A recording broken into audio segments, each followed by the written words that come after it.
Sveicināti, dārgie draugi! Es jums gribu parādīt, kā no parastās kabatiņas var uztaisīt kabatiņu fotonegatīviem. Mums būs vajadzīgs 2 rokas, der arī tādas, kas no pakaļ sauk.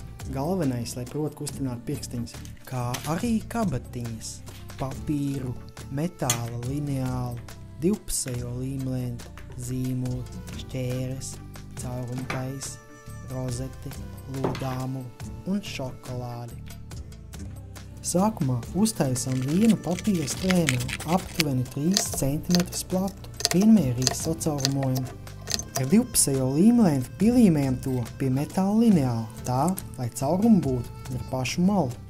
Ar līnijām sadalām A4 lapu 5 vienādās daļās. Šeit varēja būt reklāma. Spraužam lodāmuru dakšu rozetē. Liekam kabatiņu pa virsmu līniju lapai un ar lodāmuru iecepam nodalījumus.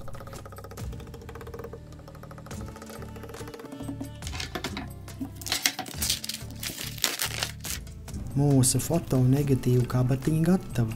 Varam filmiņu lādēt iekšā.